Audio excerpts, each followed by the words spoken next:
Hello everyone. So today we are going to discuss an important chapter in our new 60-day countdown series. So the name of the chapter is biodiversity and conservation. So plus 2 biology la or important ஆன chapter தான் இது. அப்போ ஒரு 5 important ஆன concepts I'm gonna discuss with you today. So in the concepts படிச்ச பிறகு you will be damn confident in this particular chapter and you can expect a lot of questions from these 5 chapters. Okay, so before we get into our session pasangala, don't forget to subscribe our channel because this channel is created for the plus 1 and plus 2 students of Tamil Nadu. And நீங்க subscribe பண்ணிட்டீங்கன்னா இந்த வீடியோடைய like பட்டனையும் smash பண்ணிருங்க பசங்களா, so that YouTube will suggest this video to lot of students. அப்போ நம்ம எல்லாரும் சேர்ந்து படிக்கலாம். Today we are going to discuss these 5 topics: biodiversity patterns, latitudinal gradient in the biodiversity type, pattern of biodiversity, adha latitude gradient one, and species area relationship is next, causes of biodiversity loss, biodiversity conservation. So let's get started. So first topic is the biodiversity type. So bio அப்படினா living அப்படினா அர்த்தம், diversity அப்படினா different varieties, categories அப்படின்னு சொல்லி அர்த்தம். So அப்போ இந்த earthல இருக்கிற living organisms வேற டைப்ல இருக்குது, விதவிதமான ஸ்பீசிஸ் இருக்கு, பல வகையான ஸ்பீசிஸ் இருக்கு. அப்போ that is called as biodiversity. அந்த biodiversityலயே நிறைய டைப்ஸ் இருக்கு. எப்படி biodiversityயே டைப்ஸ் தான், அந்த biodiversityல there are lot of types. Okay, so look at here, நம்ம earth நம்ம பயோஸ்பியர்ல பார்த்தீங்க அப்படின்னா there is a lot of diversity not only at the species level, அதாவது விதவிதமான ஸ்பீசிஸ் இருக்குதுல அங்க மட்டும் biodiversity இல்ல, but the diversity is present at all levels of organization, all levels of biological organization. So what are the levels of biological organization? It starts with a macromolecule inside that cell. So cellular protein, carbohydrate will be there, அப்போ அதெல்லாம் macromolecule, then cell, then tissue, organ system, organism, etc. It goes till biome. So this particular levels of biological organization will be dealt in the organism and population chapter, right? So starting from the macromolecules inside the cell till the biome is the topmost level of biological organization. So இந்த எல்லா லெவல்லையும் there is diversity. So macromolecule நிறைய type இருக்கு, ஸ்பீசிஸ்ல செல் லெவல்ல நிறைய type இருக்குது, கரெக்டா? Organism லெவல்ல நிறைய டைப் இருக்குது, எக்கோசிஸ்டம் லெவல்ல நிறைய டைப் இருக்குது, கரெக்டா? ஸோ எல்லா லெவல்லையும் நிறைய varieties is over there. So this particular term, biodiversity is popularized by a sociobiologist called Edward Wilson. It is an important one mark question, people. Edward Wilson is the scientist. So he described biodiversity as the combined diversity at all levels of biological organization. As I told you, macromolecular இருந்து biome வரைக்கும் எல்லா லெவல்லையும் variety இருக்குது, diversity இருக்குது. அப்போ இந்த எல்லா டைவர்சிட்டியும் சேர்த்து வச்சு பயோடைவர்சிட்டி அப்படின்னு நம்ம எட்வர்ட் வில்சன் அப்படிங்கிற சயின்டிஸ்ட் சொல்றாரு, ரைட்டா? ஸோ இந்த பயோடைவர்சிட்டியில் ஒரு 3 முக்கியமான லெவல்ஸ் அல்லது 3 முக்கியமான types is there. So they are genetic diversity, species diversity, ecological diversity. ஒரு இனம் ஸ்பீசிஸ்க்குள்ளார இருக்கிற அந்த ஜெனட்டிக் மெட்டீரியலில் டிஃப்ரென்ஸ் இருக்குது, வெரைட்டி இருக்குன்னா that is genetic diversity. அந்த ஸ்பீசிஸில் டிஃப்ரென்ஸ் இருக்குது, வேற மாதிரி ஸ்பீசிஸ் இருக்குன்னா that is species diversity. எக்கோசிஸ்டத்தில் diversity இருக்குன்னா that is the ecological diversity. We are going to discuss about each right now. So first பாருங்க, genetic diversity. So what is happening over here?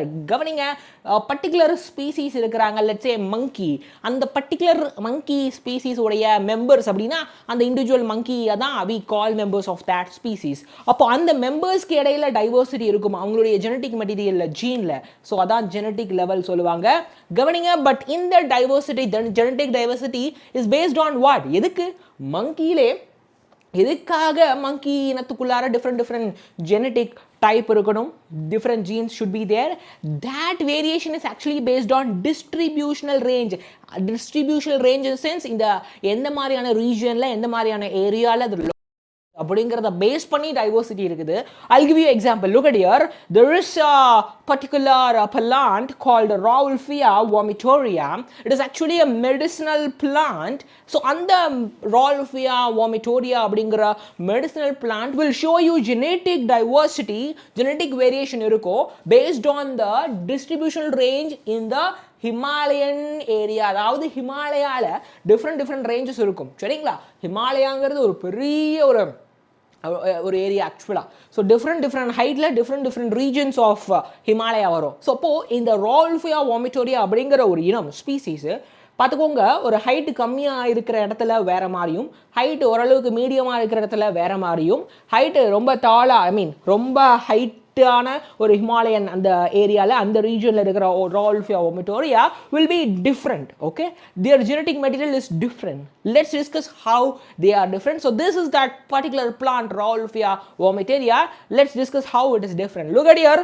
So at different Himalayan ranges, listen here, are different heights of the Himalayan ranges. In the Raulfia குள்ளா இருக்கக்கூடிய அந்த chemical ரிசர்பைன் அப்படின்ற அந்த கெமிக்கலுடைய potency and concentration இருக்கு பாருங்க, அதுதான் differ ஆகும். புரிஞ்சுதா? How? Because of the genetic diversity. Okay, different region of ஹிமாலயாவில் இருக்கிற வேற ரால்ஃபியாவுடைய அந்த ஜெனட்டிக் மெட்டீரியலில் டிஃப்ரென்ஸ் இருக்குது. அதனால அதில் ப்ரொடியூஸ் ஆகக்கூடிய அந்த ரிசர்பைன் கெமிக்கலுடைய அந்த பவர் இருக்குல்ல, பொட்டன்சி அண்ட் கான்சென்ட்ரேஷனில் இருக்கிற அடர்த்தி, இது ரெண்டும் actually will get deferred. Okay, it will get vary ஆகும் சரியா. So this is the structure of the reserpine chemical. So what is reserpine actually? As I told you, it is a medicinal plant, so it will have a lot of chemicals inside it. So this reserpine is actually an alkaloid. Okay, alkaloid கேட்டகரியில் வரும். So rauvolfia வாமிட்டோரியாவில் இருக்கக்கூடியது என்ன பண்ணுவாங்க, this reserpine is extracted from the plant. அதை வச்சு medicine தயாரிப்பாங்க. You can look at the medicine reserpine injection. எதுக்காக சார் அப்படின்னா, for treatment of hypertension or high blood pressure, ரத்த கொதிப்பு சொல்லுவாங்கல்ல. So for that high blood pressure we can use this particular medicine which is produced from the reserpine of the plant called Raulfia vomitoria. Is it clear? Okay. Another example for genetic diversity is, look at here, India has actually more than 50k genetically different strains of rice. Riceங்கிறது ஒரு species, அதிலே 50,000க்கும் மேற்பட்ட different varieties, strains of rice are there. So you can see the image over here. அதே போல mango is also more than nearly 1,000 varieties of mangoes are there in India alone. சரியா?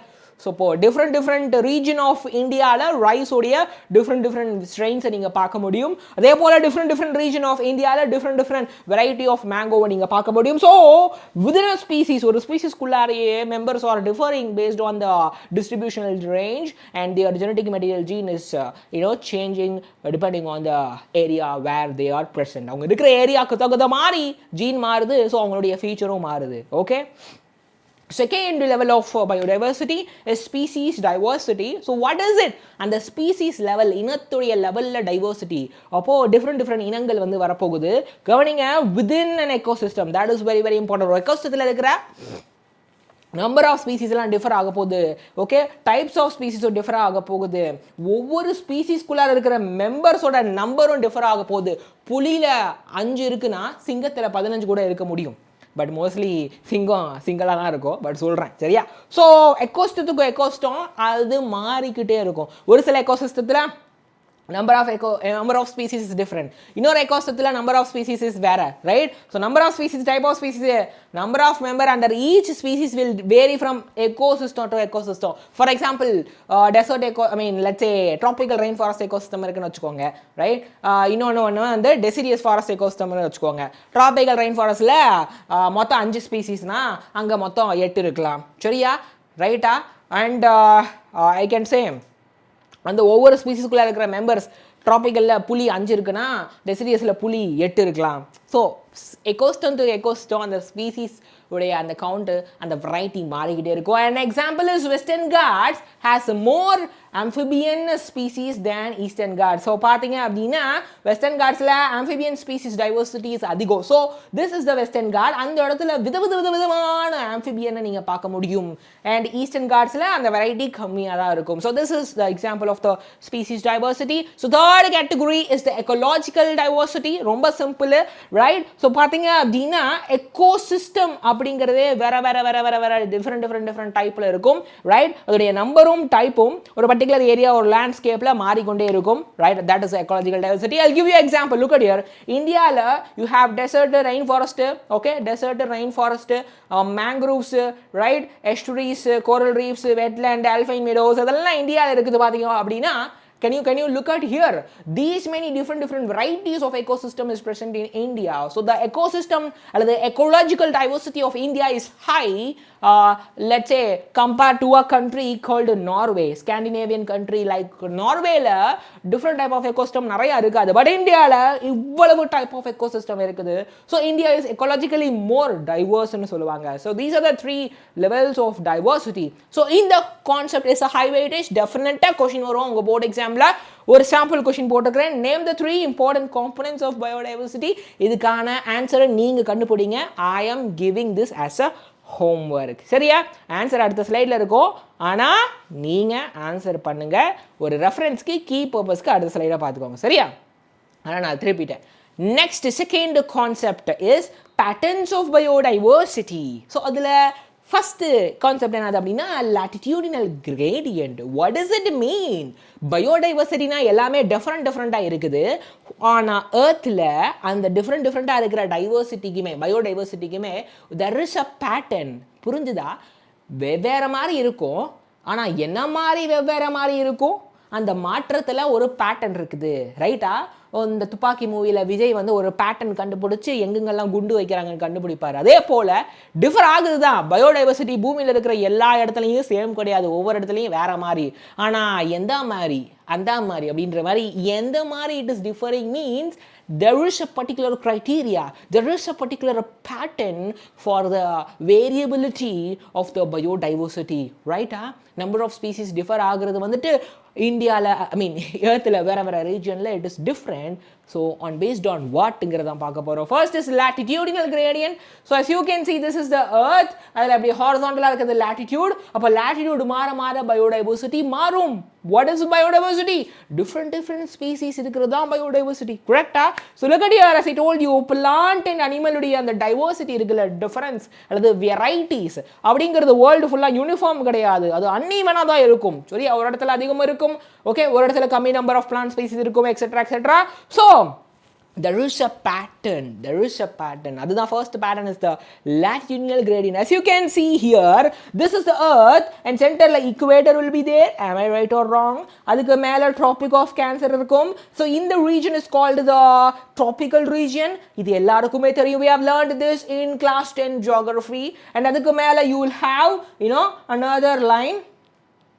Okay, so this is tropic of cancer, keela tropic of capricorn, okay va? So inga tropical region will be there. சரியா? So அதுக்கப்புறம் இன்னொரு line இருக்குதா, இங்கே இன்னொரு line இருக்குதா. So this particular region is the temperate region. இதுவும் is the temperate region, right? And மேலே டாப்பில் you will have the polar region over here and over here. So tropical, temperate, polar, 3 categories of regions are there in the earth based on the latitude. You know this from class 10 geography. Look at here. இப்போ ஒவ்வொரு ரீஜனில் இருக்கக்கூடிய species டைவர்சிட்டியை பார்க்க போகிறோம்.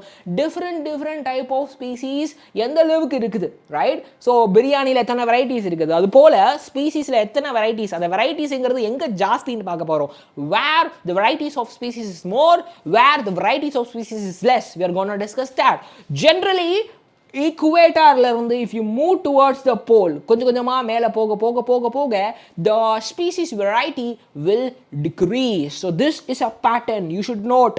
So equator lande if you go towards pole, species diversity will get decreased. Appo what does it mean?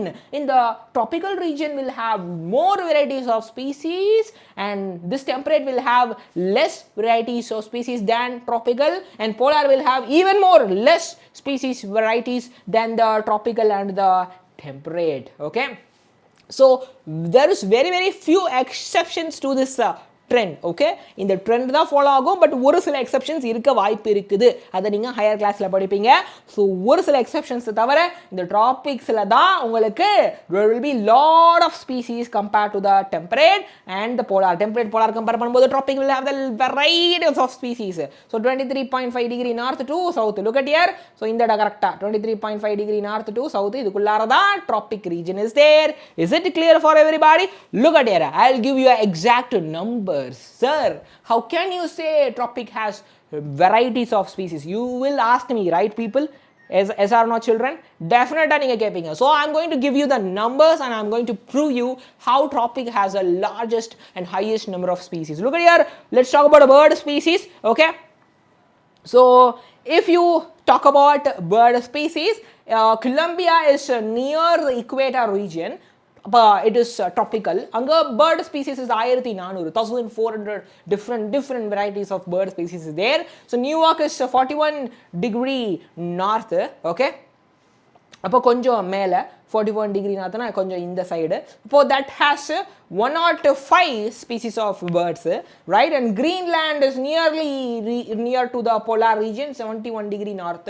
So அப்போ that has 56 bird species. அப்போ பாருங்கோ, tropical is having 1400 bird species, temperate is having kind of 105 and polar is having kind of 56 bird species. So for bird species we are understanding the trend. So India is actually, you know, most of the land area of India எங்க இருக்குன்னா tropical latitude தான் இருக்குது. It actually has more than 1200 species of birds. Because you might ask me, sir, you talked about Colombia, New York, Greenland. What about India? We are Indians, right? So India has 1200 species, more than 1200 species of bird varieties because it is there in the tropical, okay?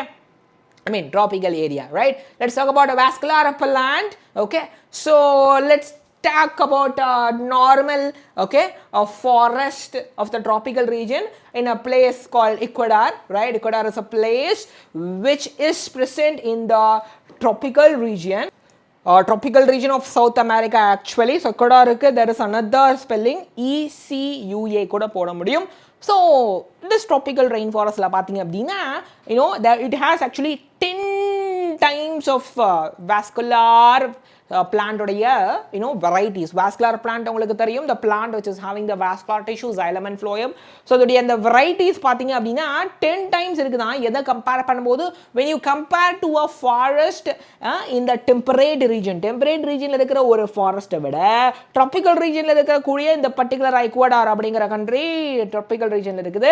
அங்க vascular plant உடைய அந்த varieties types பார்த்தீங்கன்னா it is actually 10 times இருக்குதா, 10 மடங்கு இருக்குது. So டெம்பரேட்டில் ஒரு Midwest மாதிரியான ரீஜனில் நீங்கள் எடுத்துக்கிட்டிங்கன்னா அது டெம்பரேட்டில் வரும். ஸோ அங்கே வாஸ்குலர் பிளான்டுடைய type is very less. So this is another proof. Okay, pasangala. So look at the third one, Amazon rainforest.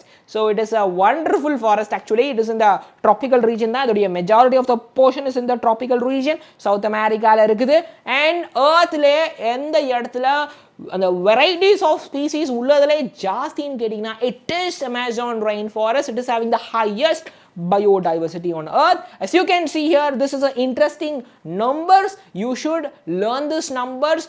You can expect a lot of 1 mark questions from these numbers. So as you can see, Amazon rainforest today and the species diversity is actually amazing. 40k species of plants are there, 3k species of fish are there, and 1.3k species of birds are there, 427 mammals and 427 amphibians are there, 378 species of reptiles are there, and more than 1.25k species of invertebrates, which is 1,25,000, right?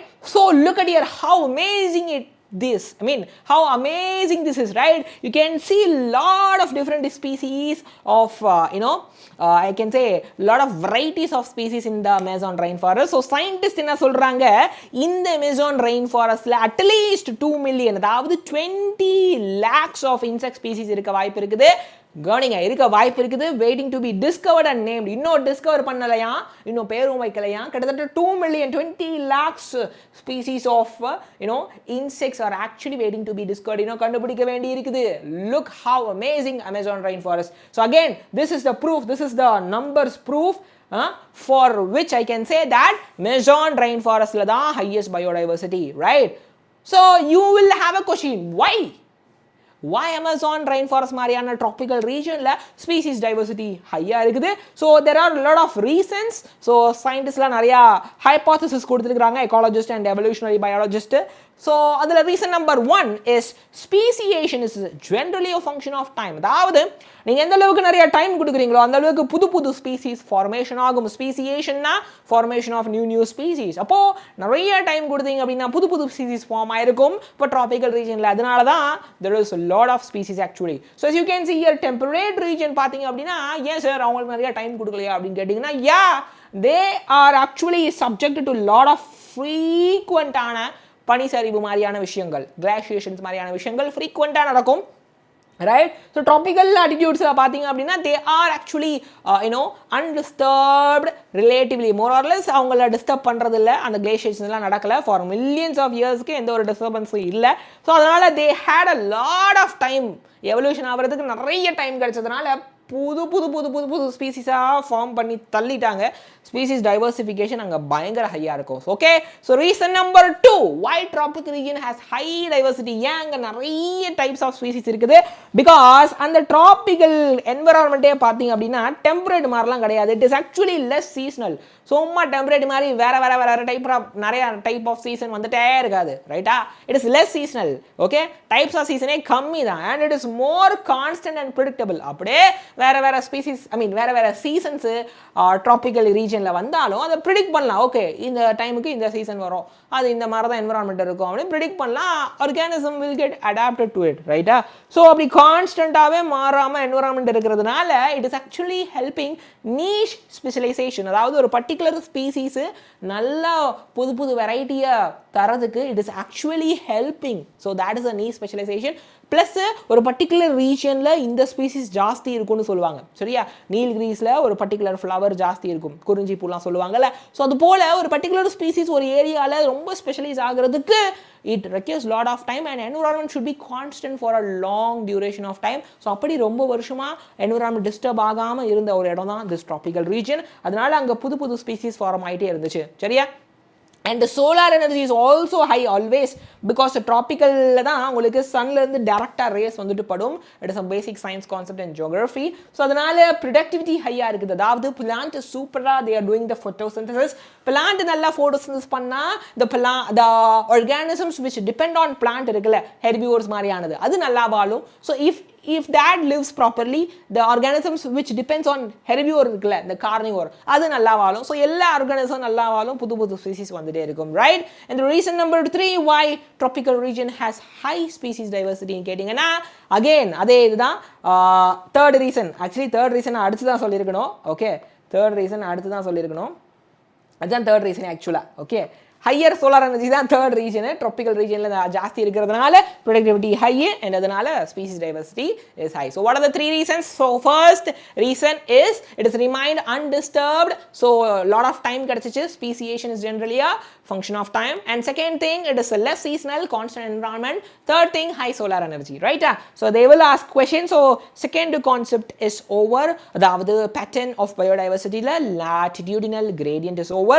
So take a sample question, give 3 hypotheses for explaining why tropics show greatest levels of species richness. So yeah, traffic ரீஜனில் ஸ்பீசி richness வந்துட்டு ஹையாக இருக்குது அப்படிங்கிறதுக்கு ஒரு 3 hypothesis கேட்குறாங்க. இப்போ தான் படித்தோம். நான் கீ அடுத்த ஸ்லைடில் கொடுக்குறேன். பட் நீங்கள் இந்த ஹோம்ஒர்க்கை எடுத்து நீங்களே போர்டு எக்ஸாமுக்கு ப்ரிப்பேர் ஆகிற மாதிரி ஒரு ஹோம்ஒர்க் எழுதுங்க, சரியா? ஸோ அடுத்து பாருங்கள், pattern of biodiversity la species area relationship is the third important and high weightage concept. So let's see what's going to happen. Look at here, we have seen a pattern. The biodiversity change anadala there was a pattern. So first is the latitudinal gradient. Gradient na something is changing gradually. Appo latitude mara biodiversity உடைய அந்த count அந்த அளவு மாறுச்சு, right? So அதே போல் we are going to see if area changes what's going to happen. Area change ஆனால் species diversity increase ஆகுமா degrees ஆகுமா? we are going to see it. So a particular scientist called Alexander von Humboldt, he is actually a German naturalist. So அவர் தான் explore பண்ணியிருக்கிறாரு என்னத்த இந்த species area ரிலேஷன்ஷிப்பை. he checked whether the species richness increases or decreases when ஏரியாவை ஏற்றி இறக்கும் போது, சரியா? So Alexander von Humboldt he எங்கே எக்ஸ்பெரிமெண்ட் பண்ணார் அப்படின்னா சவுத் அமெரிக்கன் ஜங்கிள்ஸில். ஸோ வாட் ஹி அப்சர்வ் அப்படின்னா ஒரு பர்டிகுலர் ரீஜியனில் ஒரு பர்டிகுலர் ஏரியாவில் ரீஜியனில் இந்த ஸ்பீசிஸ் ரிச்னஸ் இருக்குது பாருங்கள், different type of varieties of ஸ்பீசிஸை தான் ஸ்பீசிஸ் ரிச்னஸ்ன்னு சொல்லுவோம்.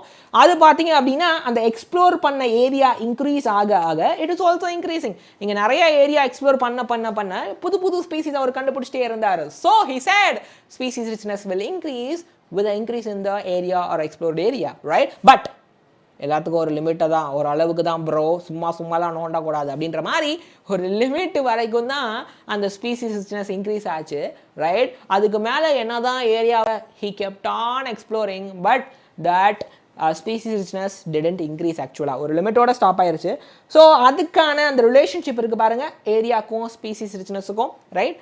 ஸோ அது யாருக்கு சார், எந்த மாதிரியான ஸ்பீசிஸ்க்கு, எந்த கேட்டகரிஸ் ஆஃப் ஸ்பீசிஸ்ன்னு கேட்டிங்கன்னா you can consider a wide variety of taxa, angiosperm plant, bird, bat, fresh water fish. அப்போது இப்போ பிளான்ட் எடுத்துக்கிட்டிங்கன்னா ஆஞ்சியோஸ்பர்ம் பிளான்ட் எடுத்துக்கிட்டிங்கன்னா ஏரியா இன்க்ரீஸ் பண்ண different species of angiosperm வருதா வரலையா? if you take a bird, if you increase the area, different types of birds வருதா வரலையா? So அப்படின்னு பார்த்தீங்க அப்படின்னா உங்களுக்கு ரிலேஷன்ஷிப் கிடைக்கும். ஸோ அந்த கிராஃப் என்னதுன்னா it is actually a rectangular hyperbola. What is it? It is a rectangular hyperbola. It is an important thing. I'll show you how rectangular hyperbola will look like, right? So hope you are excited to see it. This is the rectangular hyperbola graph that you will learn in maths. So this is the relation S is equal to C into A power Z, right? We'll learn what all these things. First தெரிஞ்சுக்கோங்க, S is species richness. So different type of species okay இருக்குது. And the different type of species, if it is having varieties and lot of new varieties of species, it is its species richness is high, right? And A is for area, right? C is for a constant, and Z is actually slope, okay? So Z is actually the slope, right? And C is actually called as y intercept. நீங்க மேக்ஸ்ல படிக்கிறது தான் சரியா, அது ஒரு constant value y intercept. We'll discuss we'll discuss what is S, C, A, Z in a while, right? So this is the graph. So you can see species relationship. If you take the same graph and put a log, அதே கிராஃபுக்கு அதே equationக்கு log எடுத்தீங்கன்னா you will get this equation and you will get a linear graph. You will get a question from this graph in your examinations. Please note it. So this is a rectangular hyperbola. So this is the equation for it, and this is the linear graph, and this is the equation for it, okay? So as you can see here, so as I told you, and the S is equal to CA power Z, okay? If you take a log, you will get this equation. That itself is a 7 to 8 என்ன சொல்கிறது step process. அதாவது அந்த mathematical derivation பண்ணும்போது 7லேருந்து 8 steps போட்டால் தான் ஃபைனலாக இது கிடைக்கும். If you know integration you should be able to do this thing, okay? So please take it as a homework. இதை இன்டகிரேட் பண்ணி ஹவு இது வருது அப்படிங்கிறத ஃபைண்ட் அவுட் பண்ணுங்கள். As I told you, S is species richness, right? Area is for A and Z is the slope regression coefficient. அந்த particular கிராஃபோடைய ஸ்லோப்புன்னு சொல்லலாம். And Y is the C is the y intercept. You know what is it? அப்போ அந்த graph y axis தொடர point தான் y intercept சொல்லுவோம், ரைட்டா? So பாருங்க, if you increase the species, let's talk like this. If you increase the area, species richnessum ஏறும், சரியா? அதே போல் if you increase the area, species richnessum ஏறும், பட் ஒரு லெவல் வரைக்கும் தான், அதுக்கு மேலே ஏறாது. பாருங்க, நீங்கள் ஏரியா ஏற்ற ஸ்பீசிஸ் ரிச்னஸ் ஏறிச்சு, ஒரு லெவலுக்கு மேலே அப்படியே கான்ஸ்டன்ட் ஆயிரும். புரிஞ்சுதா? கிளாரிட்டி இருக்குதா? Is it clear for everybody? So பாருங்க, this Z value slope அப்படிங்கிறது it has few significance. So we learn what is the purpose of it. So ecologist என்ன சொல்கிறாங்க, இந்த Z உடைய வேல்யூ மோஸ்ட்லி 0.1லேருந்து 0.2குள்ளே தான் இருக்கும், ஓகே? அது regardless of the taxa and the region. நீங்கள் எந்த taxa வேணால் எடுத்துக்கோங்க. You take a mammal, you take a bird, you take a reptile, etc. Or you take a Asia continent, or you take a African continent, or you take a polar region. எந்த region வேணால் எடுத்துக்கோங்க. Mostly Z will be 0.1 to 0.2. So I told you there is a slope value, correct? So அந்த regression coefficient சொல்லுவாங்க, அந்த line உடைய slope தான் it is called as slope of the regression line. அதான் Z value. அப்போ அந்த Z value பார்த்தீங்க அப்படின்னா, as I told you, taxa and region எல்லாம் பார்க்காது, more or less similar தான் இருக்கும். இந்த வேல்யூ தான் மோஸ்ட்லி இருக்கும், ரைட்? ஸோ ஃபார் எக்ஸாம்பிள் பிரிட்டனில் இருக்கிற ஒரு plant, so Britain is a different region, okay, plant is a particular taxa, California is a different region, bird is a different taxa, New York is a different region, mollusk is a different taxa. Regardless of the region and the taxa, mostly z value தான் இருக்கும். அந்த வேல்யூவை substitute பண்ணி you can find, okay, area பொறுத்து species richness எப்படி இருக்கும்ட்டு. But ஒரு வேளை if you consider a large area like continents, okay, இப்போ நான் சொன்ன எக்ஸாம்பிளே 2-3 காண்டினென்ட்லாம் சொன்னேன். நான் காண்டினென்ட் சொல்லியிருக்கூடாது, மன்னிச்சுக்கோங்க. ஸோ காண்டினென்ட்டுக்கு இசட் வேல்யூ இப்படி இருக்காது, கொஞ்சம் ஸ்மாலர் ரீஜன் மாதிரி இருக்கிற பாருங்கள், பிரிட்டன், கலிஃபோர்னியா, நியூயார்க்கு, இதெல்லாம் ஸ்மாலர் ரீஜன். என்ன சார் சொல்கிறீங்க, Z a small region? See, if you consider the size of a continent, right? If you consider the size of the continent, these regions are small only. ஆமாம் தானே? So அப்படிப்பட்ட small ரீஜனுக்கு இதுதான் Z value. கொஞ்சம் large region, அதாவது கண்டம், continent மாதிரி போகிறீங்க அப்படின்னா Z value will get increased. So large ஏரியாவுக்கு, காண்டினென்ட்டுக்கு இசட் வேல்யூ will be 0.6லேருந்து 1.2 வரைக்கும் இருக்க வாய்ப்பு இருக்குது, ரைட்? அண்ட் அந்த கிராஃப் எப்படி இருக்கும் அப்படின்னா ரொம்ப ஸ்டீப்பராக இருக்கும் அந்த ஸ்லோப் வந்து, சரியா? ஸோ இந்த கிராஃப் அந்த இசட் வேல்யூவை நீங்கள் இன்க்ரீஸ் பண்ண அந்த ஸ்லோப் வந்துட்டு ஸ்டீப்பர் ஆகிட்டே போகும். இதுலேயுமே நீங்கள் இசட் வேல்யூ ஏற்ற இப்படி செங்குத்தாக உங்களுக்கு கிராஃப் போகும். ஸோ அது ஸ்டீப் ஆகிட்டே போகும். அந்த ஸ்டீப் ஏற ஐ மீன் இசட் வேல்யூ ஏற அது ஸ்டீப் ஆகிட்டே போகும். இப்போ what does it mean? Steep ஆகிட்டே போகுதுன்னா என்ன அர்த்தம்? அப்போது ஸ்பீசிஸ் ரிச்னஸ் ஏரியா இன்க்ரீஸ் ஆக ஃபாஸ்ட்டாக ஏற போகுது அப்படின்னு அர்த்தம். புரிஞ்சுதா? So that is the point. For example, frugivorous bird இருக்குல்ல, the bird that eats the fruit, okay? அப்போ அது போல் மேமல்ஸ் எடுத்துக்கோங்க. ஸோ தீஸ் 2 things ஆர் இந்த tropic forest of different continent எடுத்துக்கோங்க. அப்போது 2 டிஃப்ரெண்ட் காண்டினென்ட்டில் these 2 birds and mammals are there. அதோடைய இசட் வேல்யூ மோஸ்ட்லி எவ்வளோ இருக்கும் அப்படின்னா 1.15 இருக்கும். as I told you, காண்டினென்ட்னு எடுத்துட்டாலே இசட் வேல்யூ இந்த ரேஞ்சுக்குள்ளார இருக்கும். ஸோ இந்த 2 பர்டிகுலர் பேர்ட் அண்ட் மேமல் ஒரு ட்ராபிக்கல் ரீஜனில் இருக்கக்கூடிய காண்டினென்ட்டில் இந்த வேல்யூ வச்சிருக்கிறோம். ஸோ டோல்ட் யூ ஸ்டீப்பாக இருக்குன்னா what does it mean? So area நீங்கள் இன்க்ரீஸ் பண்ண ஸ்பீசிஸ் ரிச்னஸ் வில் இன்க்ரீஸ் ராப்பிட்லி. டக்கு நிறைய புது ஸ்பீசிஸை பார்த்துட்டே வருவீங்க ஏரியாவை ஏற்ற, ரைட்டா? ஸோ அதனால் அந்த இடத்துல டைவர்சிட்டி லார்ஜாக இருக்கும். அதாவது டைவர்சிட்டி வில் பி மோர் எங்கே? In large areas, for example continents. Is it clear for everybody? So third concept is also over. So what is the significance of the slope of regression in a species area relationship? It is actually a application based question, சரிங்களா? So இப்போது ஒரு species area ரிலேஷன்ஷிப்பில் இருக்கக்கூடிய அந்த Z வேல்யூடைய okay சிக்னிஃபிகன்ஸை கேட்குறாங்க. So I will give it as a homework. நீங்கள் try பண்ணுங்கள். ஒரு அஃபிஷியல் கீ வேணும்னா நான் நெக்ஸ்ட் ஸ்லைடில் போடுறேன், அதை ரெஃபரன்ஸாக வச்சுக்கோங்க, சரியா? Okay, let's pass on to the fourth one. Before that, scan this QR code and join our WhatsApp group.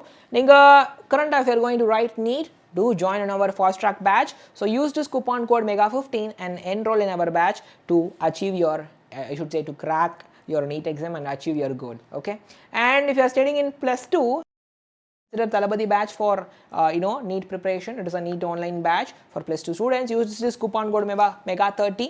Okay, and join in our course in this most affordable price. If you are a repeater, do consider this course and use this coupon code and join in our NEET repeater online batch, right? So and you'll get this course in this affordable cost. So all these courses will include live lectures, recorded videos, tests, and question discussion videos, crash course, test series, everything. Okay, so this is the fourth concept of today's session pasangala, causes of biodiversity loss. So adukku munadi ivlo nero we were discussing about biodiversity பத்தி பேசணும். the biodiversity actually குறைஞ்சிட்டே வருது, it is losing actually, நிறைய அழிஞ்சிட்டே வருது. So அதுக்கான காரணம் என்ன அப்படிங்கிறத தான் பார்க்க போகிறோம். it is a high weightage concept actually. So ஒரு 4 காரணம் இருக்குது. there are actually 4 reasons. So அதுதான் the evil quartet அப்படின்னு சொல்லுவாங்க, சரிங்களா? So why it is called quartetனா 4, why evil அப்படின்னா பிகாஸ் இந்த காரணத்தினால தான் பயோடைவர்சிட்டிலாம் அழிஞ்சிட்டே இருக்குது, அதாவது ஸ்பீசிஸ்லாம் அழிஞ்சிட்டே இருக்குது, எக்ஸ்டிங்ட் ஆகிட்டே இருக்குது. ஸோ அதனால தான் evil quartet. So first is actually called habitat loss, இருப்பிடம் அழிந்து கொண்டே இருக்கிறது. அண்ட் fragmentation, அந்த இருப்பிடம் பெரிய இடமா இருக்கிறது சின்ன சின்ன பீஸாக மாறிக்கிட்டே இருக்கிறது. And I can say the third point is over exploitation. Species humans ஓவராக வேட்டையாடி எக்ஸ்ப்ளாய்ட் பண்ணி சுரண்டி தீர்த்ததுனால டிஃப்ரெண்ட் ஸ்பீசிஸ் அழிஞ்சே போயிருச்சு. And third is the alien species invasion. What?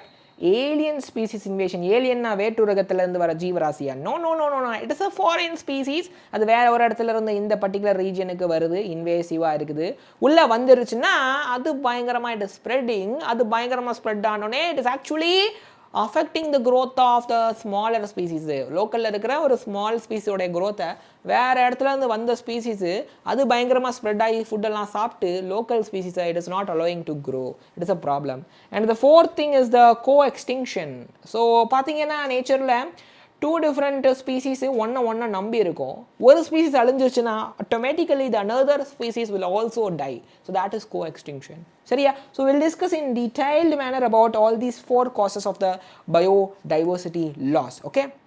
So the first thing is the habitat loss and the fragmentation. As you know, this is the most important cause actually among the 4. இதான் ரொம்ப it is a damaging. Okay, it is leading to the extinction of animal and plant actually. So habitat loss na enadhu actually நேச்சுரல்ல இருக்கக்கூடிய அந்த இருப்பிடம் ஹேபிடாட் அழியிறதுனால பயோடைவர்சிட்டியும் அழியுது. சரியா? I'll give an example. Tropical ரீஜனில் இருக்கக்கூடிய ஒரு rain forest எடுத்துக்கலாம். ஸோ பார்த்தீங்க அப்படின்னா I can say this tropical rain forest once upon a time it was actually more than 14% of the earth land area. earth உடைய அந்த land surfaceல 14%க்கு மேலே இருந்துச்சு. But right now it is actually எவ்வளோக்கு வந்துருச்சு அப்படின்னா right now, okay, now actually it is actually 6% of the land area. earth oda landல 6% தான் இருக்குது. இப்போ பார்த்துக்கோங்க அந்த ட்ராபிக்கல் ரெயின் ஃபாரஸ்ட் எவ்வளோ குறைஞ்சிருக்குதுன்னு சொல்லிட்டு. Right? the famous Amazon rainforest. Okay, Amazon rainforest தெரியும்.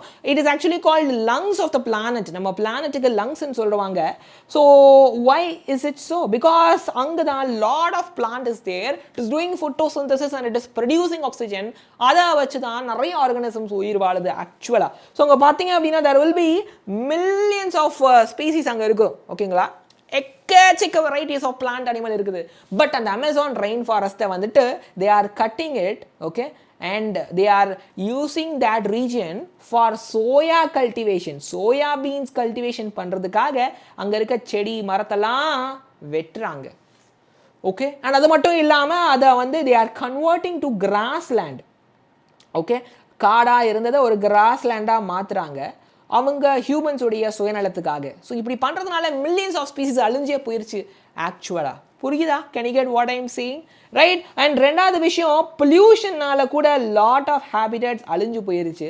ஸோ அப்படி அழிஞ்சு போகிறதுனால நிறைய ஸ்பீசிஸும் அதோடைய வாழ்வாதாரமே ஒரு த்ரெட்டனிங்கான சுச்சுவேஷனில் இந்த ஸ்பீசிஸுடைய சர்வைவலே பார்த்தீங்கன்னா த சர்வைவல், இந்த பிழைப்பு ஆஃப் த ஸ்பீசிஸ் அப்படிங்கிறது வந்துட்டு டிக்ரீஸ் ஆகிட்டே இருக்குது. அது ரொம்ப மோசமான சிச்சுவேஷனில் ஆக்சுவலாக இருக்குது. Right? So this is the habitat loss.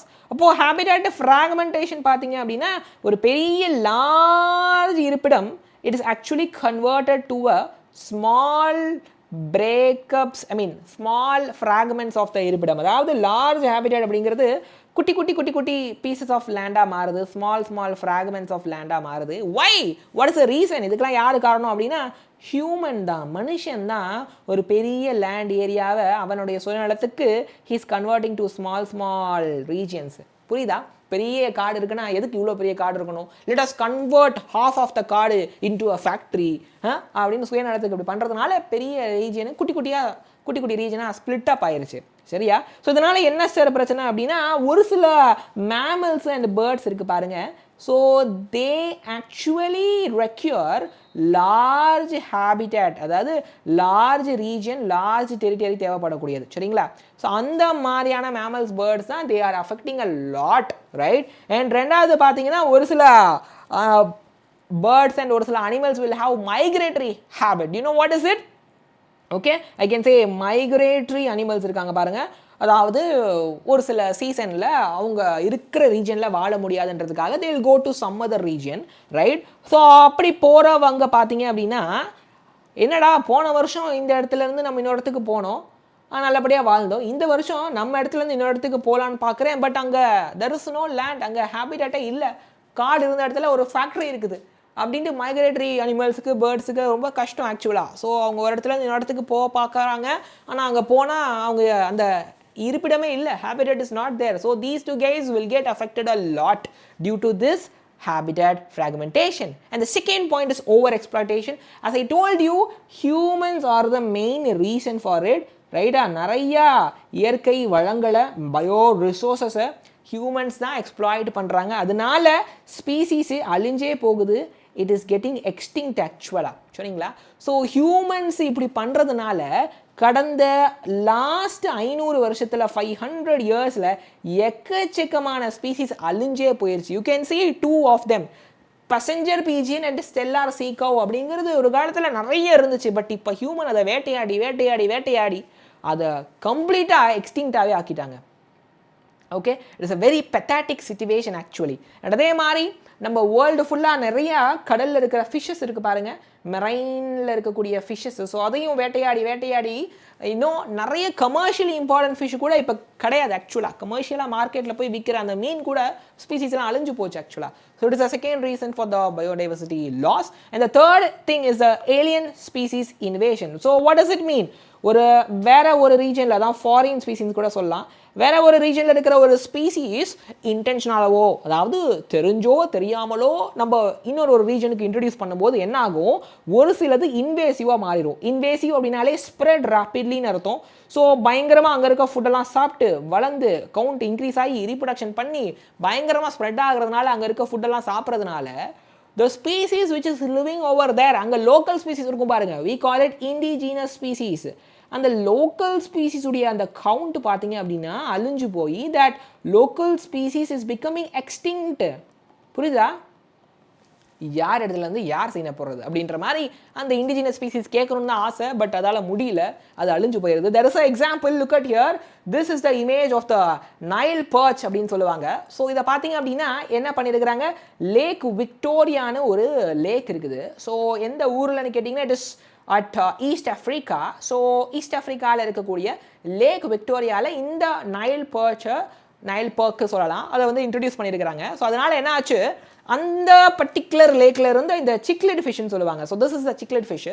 கிட்டத்தட்ட இதோடைய ஸ்பீசிஸில் 200 ஸ்பீசிஸுக்கு மேலே என்ன ஆயிடுச்சு அப்படின்னா இன்னும் எக்ஸ்டிங்க்டே ஆயிடுச்சு. சிக்லெட் ஃபிஷ்ஷில் இருந்து ஒரு 200க்கும் மேற்பட்ட ஸ்பீசிஸு எக்ஸ்டிங்க்ட் ஆயிடுச்சு விக்டோரியா லேக்கில் ஈஸ்ட் ஆஃப்ரிக்காவில். பிகாஸ் இது எக்காலஜிக்கலி ரொம்ப யூனிக்கு, மற்ற ஆர்கானிசம்ஸ்க்கும் இது ஹெல்ப் பண்ணும். இது அழிஞ்சு போயிடுச்சு. ஒய்? இந்த நைல் பர்ச் இன்ட்ரடியூஸ் பண்ணதுனால இந்த குட்டி ஃபிஷ்ஷோட சாப்பாடெல்லாம் இது சாப்பிட்ருச்சு. சில நேரம் அந்த ஃபிஷ்ஷை கூட டேரெக்டாக சாப்பிட்ருச்சு. ஸோ இதுதான் ரீசன் ஆக்சுவலாக, ரைட்? இன்னும் I can give you example, பிளான்ட்டை வச்சு நான் எக்ஸாம்பிள் சொல்ல முடியும். ஒரு இன்வேசிவான வீடு ஸ்பீசிஸை நான் சொல்கிறேன். வீடுனா களை செடி சொல்லுவாங்க இல்லையா? ஸோ அது பார்த்தீங்க அப்படின்னா பயங்கரமாக ஸ்ப்ரெட் ஆகி அங்கே லோக்கலில் இருக்கிற அந்த பிளான்ட்டை வளர விடாமல் பண்ணிருச்சு, ரைட்டா? ஸோ பார்த்தீங்க அப்படின்னா இந்த கேரட் கிராஸு, ஓகே, லாண்டரா, வாட்டர் ஹயாசின்த்து, இதெல்லாம் வேற ஒரு ரீஜன்லேருந்து இந்தியாவுக்கு வந்துவிட்டு இங்கே பயங்கரமாக ஸ்ப்ரெட் ஆகிட்டு மற்ற ஸ்பீசிஸ் எல்லாம் வாழ விடாமல் பண்ணிகிட்டு இருக்குது. ஸோ இது பிளான்ட்டுக்கான எக்ஸாம்பிள், ரைட்? இன்னொரு இது ஃபிஷ்ஷில் இன்னொரு எக்ஸாம்பிள் இருப்பாருங்க. ரீசெண்டாக ஓகே ஒரு இல்லீகலாக ஒரு விஷயம் பண்ணியிருக்கிறாங்க. என்னது அப்படின்னா இந்த ஆஃப்ரிக்கன் கேட்ஃபிஷ் இருக்குது பாருங்க. ஸோ ஆஃப்ரிக்கன் கேட்ஃபிஷ்ஷை நீங்கள் பார்க்க முடியும் இந்த இமேஜில். These two, okay, this is the African catfish ஆக்சுவலாக. ஸோ பேர் என்னதுன்னு கேட்டிங்கன்னா I can say Clarias.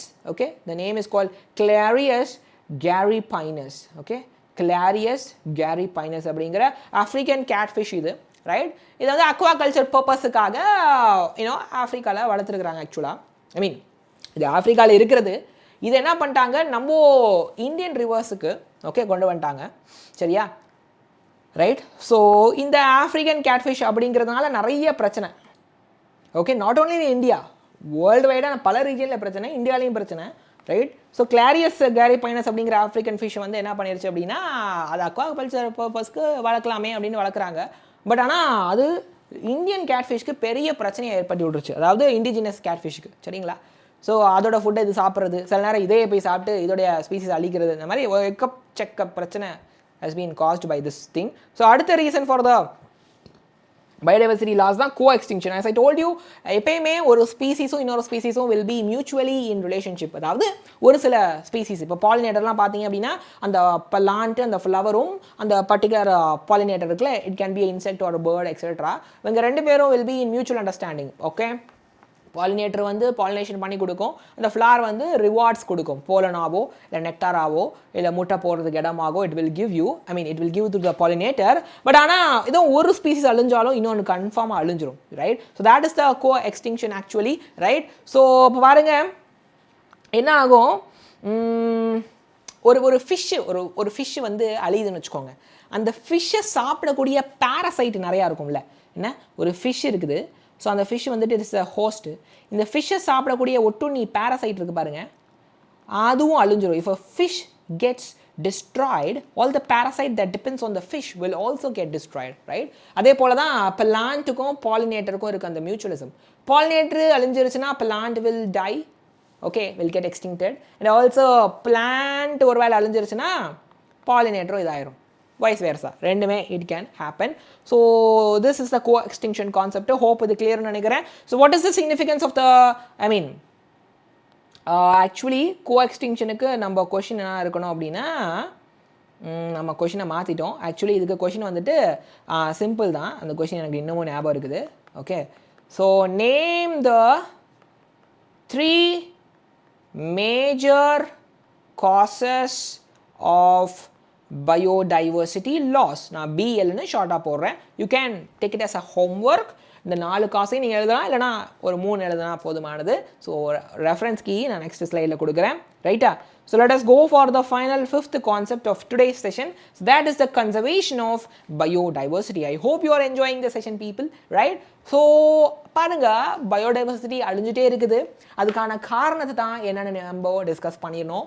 I hope 4 concept உங்களுக்கு ஹெல்ப்ஃபுல்லாக இருக்குன்னு நம்புகிறேன். If it is helpful, don't forget to like the video and share your valuable feedback in the comment box, and don't forget to subscribe the channel, right? So as I told you, நம்ம conservation பண்ணியே ஆகணும், because biodiversity அழிஞ்சிட்டே இருக்குது. Conserve பண்ணுறதுக்கு 2 வழி இருக்குது. அந்த organism இருக்கிற இடத்துலையே we can go and protect it. ரெண்டாவது, we can take that organism from that place, இன்னொரு இடத்துல வச்சு நம்ம ப்ரொடெக்ட் பண்ணலாம். So first is the in situ conservation. So what concept is this? அந்த ஸ்பீசிஸை நம்ம அது வாழ்கிற இயற்கை ஹேபிட்டாட்டில் we are going to protect it, okay? Right?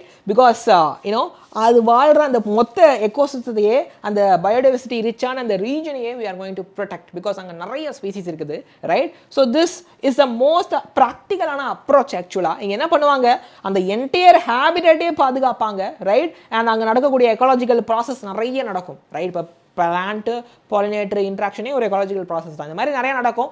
So மொத்தமாக எல்லாத்தையும் ப்ரொடெக்ட் பண்ணுறது தான் இன் சிட்டு கன்சர்வேஷன். ஸோ அதுக்கு நிறைய ஸ்ட்ராட்டஜி இருக்குது. வேர்ல்டு வைடாக பார்த்தீங்கன்னா குளோபல் ஸ்ட்ராட்டஜி சொல்லுவாங்க. பயோடைவர்சிட்டி ஹாட்ஸ்பாட்னு ஒரு சில ரீஜன்ஸ் இருக்குது வேர்ல்டு ஃபுல்லாகவே. நான் காட்டுறேன் எத்தனை எங்கே அப்படின்னு சொல்லிட்டு. பாருங்கள், what is biodiversity hotspot? What is a hotspot? ஃபோனில் ஹாட்ஸ்பாட் போட்டால் சுற்றி ஒரு சில மீட்டருக்கு people will get access to the internet, right? Similarly வேர்ல்டில் குளோப் ஃபுல்லாக ஏர்த்தில் பல இடத்துல இந்த species richness will be more, okay, ஹையாக இருக்கும். ரெண்டாவது, எண்டமிக் ஸ்பீசிஸும் அதிகமாக இருக்கக்கூடிய அந்த ரீஜன்ஸை தான் பயோடைவர்சிட்டி ஹாட்ஸ்பாட் சொல்லுவாங்க. So what is endemic region? ஒரு சில ஸ்பீசிஸ் அந்த இடத்துல மட்டும்தான் இருக்கும். It won't be present anywhere else. அங்கே மட்டும்தான் இருக்கும். இப்போ திருநெல்வேலினா அல்வா, திண்டுக்கல்னா பூட்டு, அது மாதிரி அந்த பர்டிகுலர் ரீஜனில் ஒரு சில species will be there. So that is endemic species. So species ரிச்னஸும் ஹையாக இருக்கும். Endemic species will be also high. So that region is actually called biodiversity hotspot. Look at here, initially பார்த்தீங்கன்னா 25 hotspots இருந்துச்சு. இப்போ world wide there are 34 hotspots actually, right? I'll give you a few examples, don't worry. So பார்த்தீங்க அப்படின்னா hotspot எவ்வளோ sir land area அப்படின்னா எர்த்தோட மொத்த land ஏரியாவில் less than 2% தான்ப்பா. பட் தே ஹாவ் டெஃபினெட்லி ஒரு பெரிய போர்ஷன் ஆஃப் குளோபல் டைவர்சிட்டி இருக்குது. வேர்ல்டு ஃபுல்லாக இருக்கிற different species varieties of species உடைய இந்த போர்ஷனில் ஒரு மெஜாரிட்டி ஆஃப் த பர்சன்டேஜ் இந்த ஹாட்ஸ்பாட் தான் வச்சிருக்காங்க, சரியா?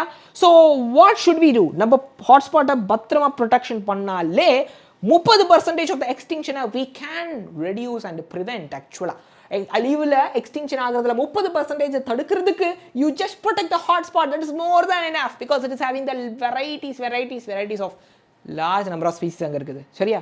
ஸோ பாருங்க 3 இந்தியன் ஹாட்ஸ்பாட் நான் சொல்கிறேன். வேர்ல்டு வைடாக 34 இருக்குதா. இந்தியாவில் பார்த்தீங்கன்னா Western Ghat, Sri Lanka, Indo Burma and ஹிமாலயாவில் ஒரு 3 இருக்குது ஆக்சுவலாக. Okay look at here. இந்தியாவில் பார்த்தீங்கன்னா வெஸ்டர்ன் காட்ஸ் இங்கே இருக்குது right right and I can say Himalayan region இது ரைட்டா.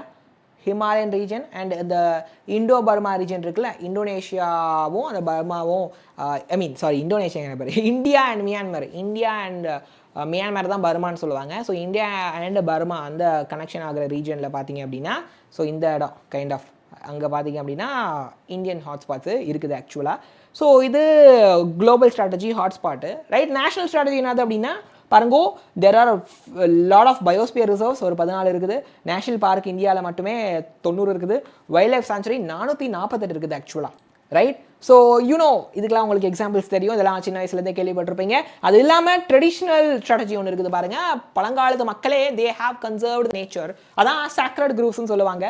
ஒன்றும் இல்லை, ஒரு காட்டு பகுதியில் ஒரு particular region of forest they will leave as it is, அதை புனிதமாக பார்த்துப்பாங்க. ஃபாரஸ்ட் பேச்சஸை அந்த லோக்கலில் வாழ்கிற people you know religious and cultural பிலீஃப்னால அதை பத்திரமா தே வில் ப்ரொடெக்ட் ஆக்சுவலாக. ஸோ பாருங்கோ மேகாலயாவில் இந்த காசியன் ஜெயின்டியா ஹில்ஸ் இருக்குல்ல ரொம்ப ஃபேமஸ்ஸு அது. ரெண்டாவது ராஜஸ்தானில் அரவரி ஹில்ஸு அது.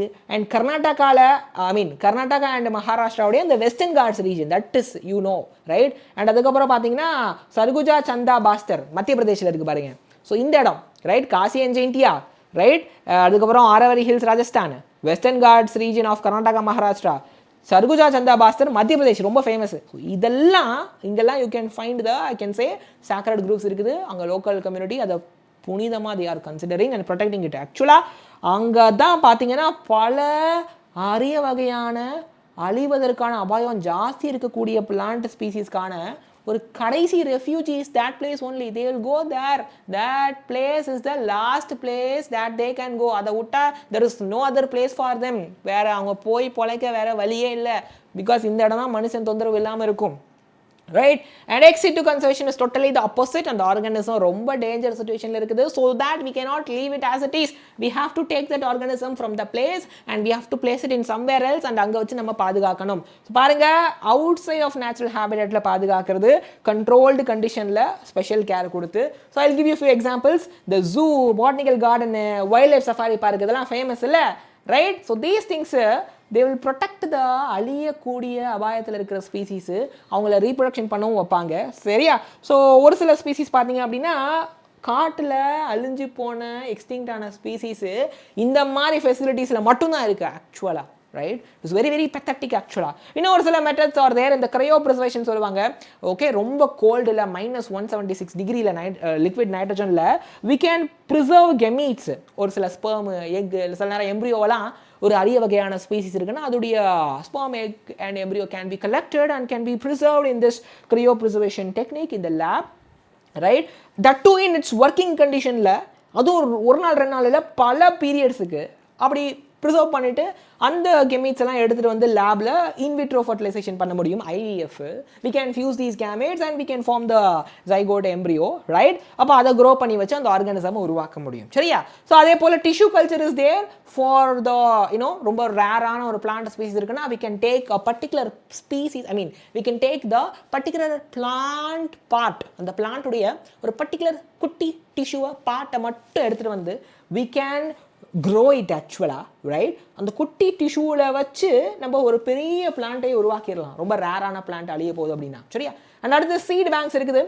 பல ரேர் அண்ட் எக்ஸ்டிங்க்ட் பிளான்ட்டுடைய அந்த seeds will be stored in this seed bank. Okay, very important plant உடைய அந்த different varieties of plant உடைய seed line ஸ்டோர் பண்ணி வச்சுப்பாங்க long term க்கு. So whenever it is required they can take the seed and sow in the soil and they can grow the plant. இதுவே ex situ conservation தான் right.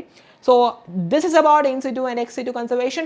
So in total in order to conserve the biodiversity worldwide பார்த்தீங்க அப்படின்னா ஒரு 2 மாநாடு submit நடந்திருக்குது conventions. So historic convention என்னது அப்படின்னா ஐ can say biological டைவர்சிட்டியில் ஒரு ஹிஸ்டாரிக்கான ஒரு மீட்டிங் கன்வென்ஷன் வச்சாங்க. It's called the Earth Summit Rio de ஜெனிரோவில் 1992 நடந்துச்சு.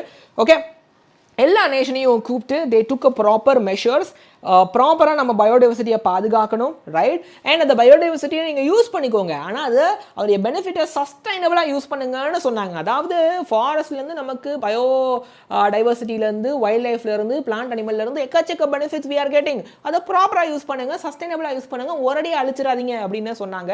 அதுக்கு ஒரு ஃபாலோஅப்பாக World Summit 2002 they kept in the South Africa, ஆக்சுவலாக ஜோஹன்ஸ்பர்கில். It is based on sustainable development. How can we develop, sustainable எப்படி டெவலப் ஆகலாம்? சஸ்டெயின் ஆகணும், நிலச்சி நிற்கணும், ஆனால் டெவலப் ஆகணும், தொடர்ந்து டெவலப் ஆகணும். That is the sustainable development. So it is important. Earth submit வந்து பயோடைவர்சிட்டி பேஸ் பண்ணது. அங்கே வந்து எப்படி கன்சர்வேஷன் பண்ணலாம், எப்படி சஸ்டைனபிள் யூட்டிலைசேஷன் ஆஃப் பெனிஃபிட் பண்ணலாம் அப்படிங்கிறத பற்றி டிஸ்கஸ் பண்ணாங்க. வேர்ல்டு சமிட் 2002 பார்த்தீங்க அப்படின்னா சஸ்டைனபிள் டெவலப்மெண்ட் பற்றி, ரைட்? தேர் 190 கண்ட்ரீஸ் வந்துட்டு தே டுக் அ பிளெட்ஜ் அண்ட் கமிட்மெண்ட். எதுக்கு அப்படின்னா 2010 இந்த எக்ஸ்டிங்ஷன் ரேட்டை, ஏன்னா 2010 2010 இந்த எக்ஸ்டிங்ஷன் ரேட்டை நல்லா குறைப்போம் அப்படின்ட்டு, ரைட்டா?